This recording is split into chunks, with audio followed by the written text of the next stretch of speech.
चालाक बहू गांव में एक नई नवेली बहू आई जिसका नाम था सुनीता। वह न सिर्फ खूबसूरत थी बल्कि काफी तेज तर्रार और चालाक भी।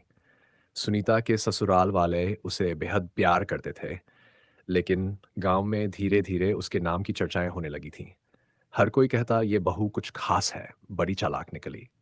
सुनीता का पति रमेश शहर में काम करता था और महीने में एक बार ही घर आता था। पूरे घर और खेत का जिम्मा सुनीता के कंधों पर था और वह हर काम बखूबी संभाल रही थी।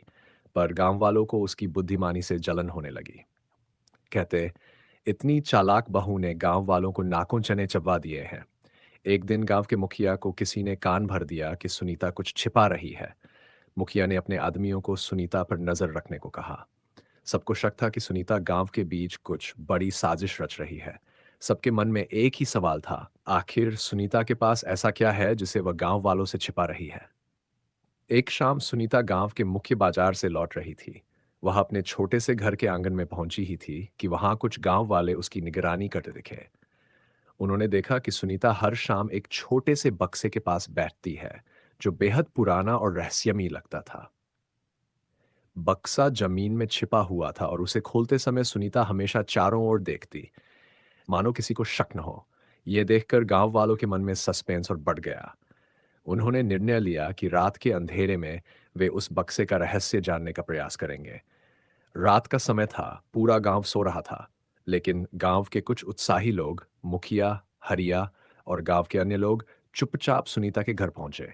वे धीरे धीरे आंगन में पहुंचे और उस बक्से के पास पहुंचकर उसे खिसकाने लगे। पर तभी अचानक सुनीता वहां आ पहुंची। उसके चेहरे पर एक मुस्कान थी, पर वह मुस्कान रहस्यमयी थी। क्या ढूंढ रहे हो आप लोग? सुनीता ने हंसते हुए पूछा। मुखिया ने हिचकिचाते हुए कहा, बहू, हम बस देख रहे थे कि तुम हर दिन इस बक्से के पास क्यों आती हो। सुनीता ने बक्से के पास बैठते हुए कहा, आप लोग इतना जानने को उत्सुक हो तो देखो इसे खुद। सुनीता ने धीरे से बक्सा खोला।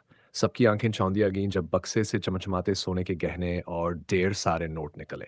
हर किसी का मुंह खुला रह गया। मुखिया ने चौंकते हुए पूछा, इतना सारा धन, आखिर ये सब कहां से आया?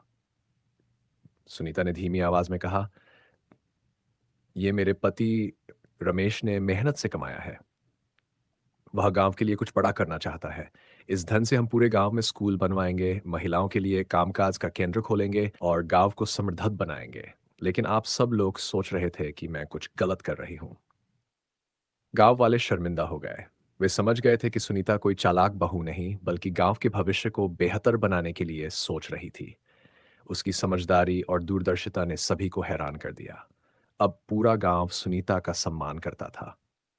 सस्पेंस से भरी यह कहानी गांव के हर कोने में गूंजने लगी और लोग बार बार इस बात पर चर्चा करने लगे कि कैसे सुनीता ने चालाकी से एक नई शुरुआत की थी जिसमें सबका भला था।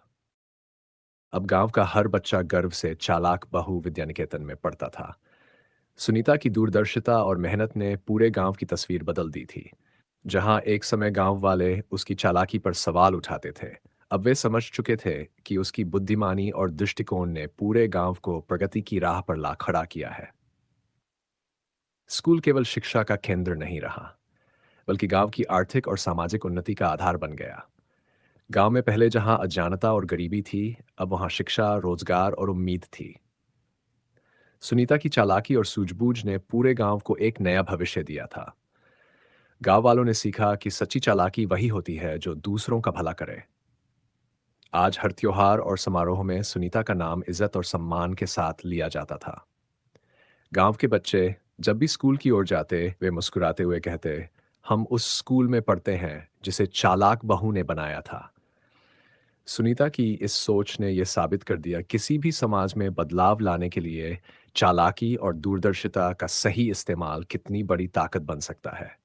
गांव की मिट्टी में अब सिर्फ फसलें ही नहीं, बल्कि नई पीढ़ियों के सपने भी अंकुरित हो रहे थे।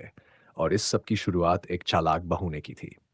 अगर आपको यह प्रेरणादायक कहानी पसंद आई हो तो इसे लाइक जरूर करें और हमारे चैनल को सब्सक्राइब करना ना भूलें। ऐसी और भी कहानियों के लिए जुड़े रहें जो जीवन के असली संघर्ष और संतोष की भावना को सामने लाती हैं। आपकी एक लाइक और सब्सक्रिप्शन हमारे लिए प्रेरणा है ताकि हम आपको और भी बेहतरीन कहानियां सुना सकें।